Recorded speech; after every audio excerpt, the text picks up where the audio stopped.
그의 누군가는 원하고 그 이름을 지어줬다는 사실입니다. 두 번째, 그는 세리 중에 우두머리요. 세리 중에 우두머리라고 했습니다. 세리 중에 우두머리가 요즘식으로 하면 뭘까요? 여기로 치면 크라이스트처치, 여기면 시티면 시티 세무서의 서장입니다. 그러죠? 여기는 어디예요? 한국으로 치면 서울 동부세무서장. 여기로 치면 어디? 예리코 세무서장입니다. Chief Publican이에요. 어떤 사람인지 알겠죠? 이 마태 같은 그런 레위 같은 그런 존재로부터 시작해가지고 차곡차곡 자기 영역을 점점 더 얻고 해서 이 영역 저 영역 예리코라고 하는 이 교통과 상업과 경제의 아주 중심지요 노른자위인 그 지역의 세리장입니다. 엄청난 권력과 폭력을 돈을 가지고 행사할 수 있는 그런 존재입니다. 그렇기 때문에 그 다음에 뭐라고 표현했습니까? 부자라고 그랬습니다. 부자인데 보통 부자가 아니라 엄청난 부자였겠죠? 근데 그의 이름이 의로운 자였습니다. 말이 안 되죠.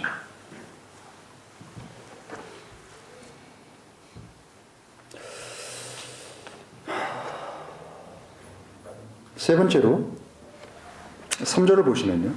그가 예수님께서 누구신가 하여 보려고 애쓰되 키가 작기 때문에 인파로 인해 볼 수 없다라고 했습니다. 여기 키가 작은 사람이에요. 키가 얼마나 됐을까요? 1m 한 80쯤 됐기 때문에 키가 작았다고 했을까요? 아니죠. 70? 아니죠. 60? 아니죠. 뭔가 1m 한 50? probably 1m 50 안짝 또는 그 정도였을 수도 있습니다. 그렇죠? 옛날 사람은 지금보다 크지 않습니다. 영양 때문에. 옛날 사람들은 20세기 전 사람들은 지금보다도 평균 키가, 우리는 한국 사람의 평균 키가 예를 들어서 지금 남자가 1m 75라고 칩시다. 넘겠지만. 그런데 옛날에는 얼마였을까요? 예리코 사람들의 평균 키는 160 그 정도쯤 됐을 겁니다. 그럼 그 사람하고 비교했을 때 키가 작다고 했으니까 정말 짜리몽땅에다가 1m 한 40 아마 이 정도이지 않을까 싶습니다. 여러분, 이 사람은요, 저는 키가 크기 때문에 키 작은 사람의 서름을 잘 모릅니다. 키 작은 사람을 만나면 항상 그렇게 위로하죠. 자, 나하고 네가 있는데 제 친구 중에 그 철학 박사는 키 작은 친구가 하나 있습니다. 걔는 키 작은 거에 대해서 항상 물론 겉으로는 그렇게 표현하지 않습니다만 제가 가끔씩 그런 얘기 할 때 있습니다. 얘야, 너는 이불값이 많이 안 들지 않냐? 나는 이불 하려면 솜값이 많이 들어. 길잖아 내가. 솜을 더 틀어야 되고 더 길어야 되면 솜값이 많이 들어. 또 우리 여기 500원짜리가 딱 떨어져 있을 때 누가 빨리 주술 수 있니? 키가 작은 네가 빨리 주술 수 있지 않냐? 그래서 키 작은 것에 대해서 이렇게 위로의 말을 해줄 수가 있습니다. 여러분, 키가 큰 사람, 키 작은 사람이 어떤 고통 가운데 있는지 잘 모릅니다. 심지어는요, 열등감으로 빠지기도 합니다. 이 사람은 일종의 장애자입니다. 왜요? 보통 작은 게 아니라 아주 작기 때문에. 보통 작으면 그렇지 않습니다. 실망하지 마라. 응? 형민이 최근에 많이 컸어. 그렇지? 예린아. 네. 예린이는 키 전혀 이 작은 키하고 상관없어. 그렇지? 키가 요즘 다 제 아들도 보면 막 5cm짜리 신고 다 그래. 집어넣어가지고 신고 다니고 그래요. 네? 세상에. 어느 자매님이 그러시더라고요. 요즘은 실내화, 집에서 신는 실내화도 몇 cm짜리 그거 신고 다닌대요.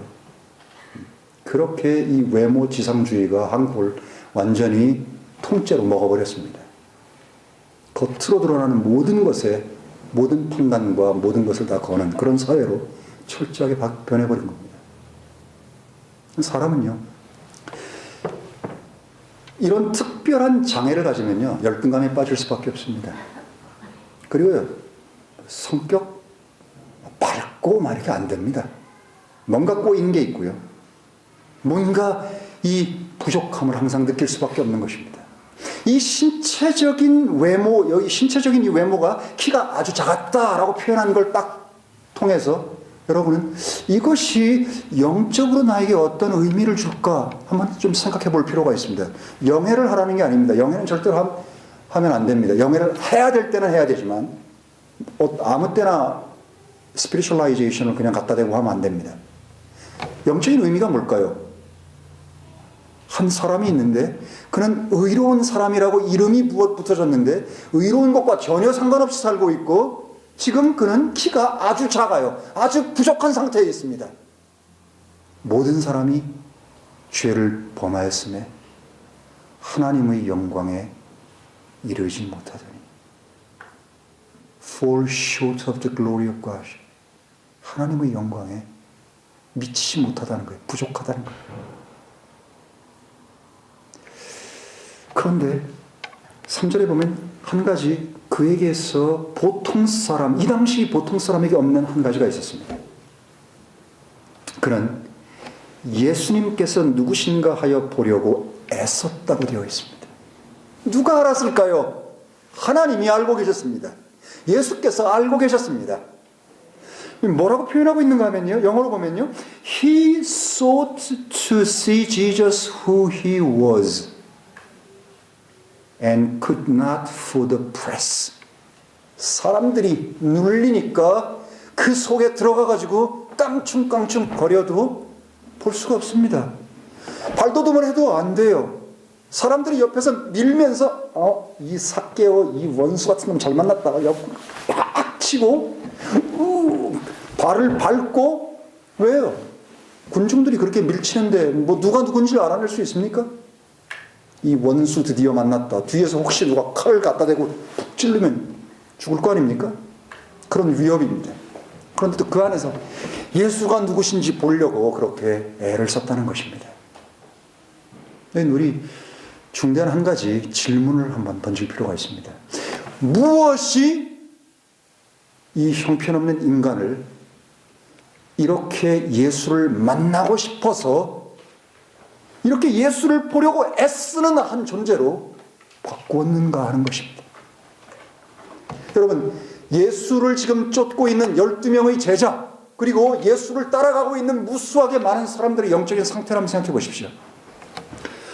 바로 한 장 전으로 돌아가서 우리가 지난주에 읽었던 누가복음 18장 31절 이하를 보시면 예수님을 가장 가까이서 따랐던, 예수님하고 3년 반을 거의 먹고 자고 하면서 그분으로부터 듣고 그분으로부터 가르침받고 그분이 기적 행하는 걸 보고 그 수없이 많은 것들을 한 것을 직접 본 제자들, 곧 이들은 나중에 사도들이 될 사람들입니다. 그들이 어떤 상태에 있는지 한번 보시기 바랍니다. 31절, 그때 그분께서 12 제자를 데려다 놓고 말씀하시되 보라, 우리가 예루살렘에 올라가노니 사람의 아들에 대하여 대언자들이 기록한 모든 것이 이루어지리라. 그가 이방인들에게 넘겨져 조롱과 악랄한 대우와 침뱉음을 받겠으며 그들은 그를 채찍질하고 사형에 처하리니 그가 셋째 날에 다시 일어나리라 하시되 그들이 이 중 하나도 깨닫지 못하였으니 이 말씀이 그들에게 감추어진 고로 그들이 그 말씀하신 바를 알지도 못하였더라. 여러분, 제자들, 사도들이 알았습니까? 몰랐다고 되어 있습니다. 그러니까 사도들은 엄밀히 얘기하면요, 이때 거듭난 사람들이 아닙니다. 이때 이들은 온전히 거듭나지 않았습니다. 뭐 거듭난 걸 지금 뭐 따져야 무슨 소용이 있겠냐만 저는 거듭나지 않은 사람이라고 좀 철석같이 알고 있습니다.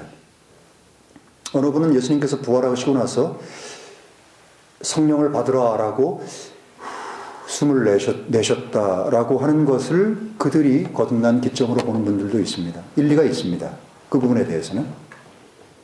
더 정확하게 표현하면 오순절날 성령님께서 그들과 함께 마가의 다락방에서 임했을 때 그 순간이 어떻게 보면 거듭남이 가장 최근에 확실하게 있었던 때가 아닌가, 저는 그렇게 생각합니다.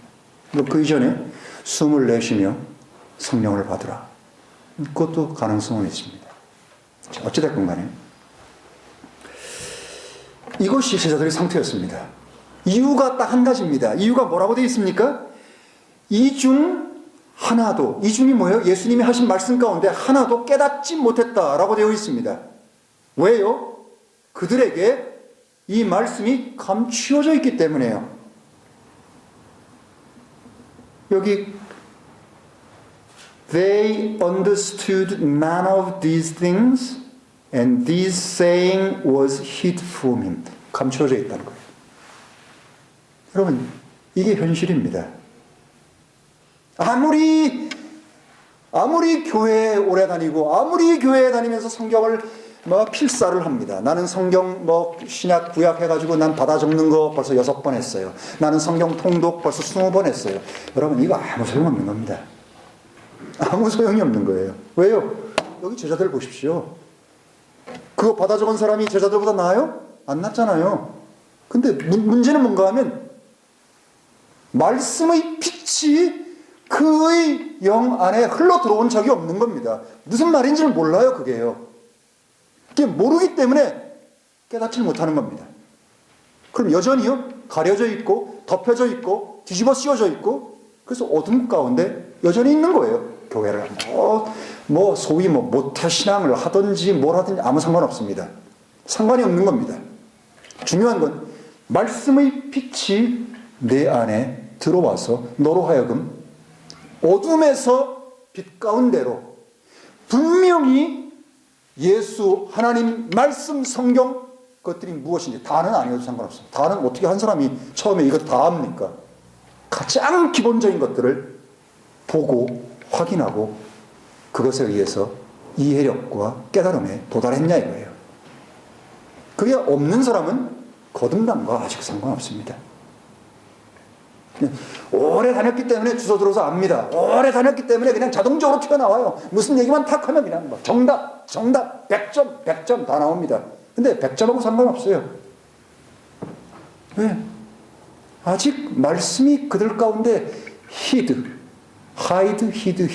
감추어져 있기 때문에 깨닫지 못합니다. 무슨 말이죠? 자, 그리고 나머지 이 19장으로 넘어가가지고 수없이 많은 a great multitude가 following Jesus 하고 있습니다. 근데 그 사람들은 얼마나 알고 있었을 거예요? 자, 그 사람들도 철저하게 예수님을 오해하고 있었습니다. 왜 사도들, 곧 제자들이 오해하고 있었습니까? 그들은요, 여기 나오는 수없이 많은 군중들이 오해한 것과 똑같은 한 가지 이유 때문입니다. 그들은요, 하나님의 뜻, 하나님의 계획, 하나님의 사역, 하나님의 방법을 하나님의 방식과 하나님의 뜻대로 따르려고 하지 않고 자신들이 생각하고 있는 생각, 자신들이 원하는 방향, 자신들이 요구하는 것, 그것을 기준으로 해서 생각하고 맞추기 때문에 항상 빗나가는 겁니다. 하나님과 안 맞아요. 맞질 않는 거예요. 제자들이, 무수한 군중들이 무엇을 원했습니까? 여기 19장 11절을 보십시오. 이는 자신이 예루살렘에 가까이 오셨고 그들은 하나님의 왕국이, 그들이 누굽니까? 따르는 사람들입니다. 하나님의 왕국이 당장에 나타날 줄로 그들은 생각하고 있었고 믿고 있었고 확신하고 있었고 예수께 보이라고 그들은 거의 마음속으로 강요하고 있었습니다. 그래서 제자들끼리도 서로 싸우지 않았습니까? 야, 왕국이 나타나면 누가 예수님이 오른쪽, 오른팔, 왼팔 누가 할 거냐? 그거 가지고 싸우고 막 그러죠? 요한, 야고보의 엄마가 그 누구죠? 마리아가 예수님 치맛바람을 일으키면서 예수님 왕국이 나타나면 우리 두 아들을 오른쪽 왼쪽에 앉혀주십시오. 응? 김밥 말고 하잖아요. 근데 여전히 그들은요, 하나님의 길, 하나님의 생각, 하나님의 뜻을 자기들 생각으로 믿고 싶었어요. 그것이 오늘날도 여전히 벌어지는 겁니다. 성경은 정확하게 너무나 쉽고 너무나 평이하게 너무나 간단하게 하나님이 뭘 원하는지, 하나님이 어떤 방법과 어떤 뜻을 통해서 어떻게 이것들을 이루어 가시는지를 그렇게 자세하게 설명하고 있건만 자기가 원하는 게 그게 아니기 때문에 성경을 애써서 비틀어버리고 애써서 그것들을 거부하고 애써서 그것들을 왜곡시키고 그것들에다가 혼잡게 해서 물과 포도주를 섞는 그런 일들을 하고 있는 겁니다.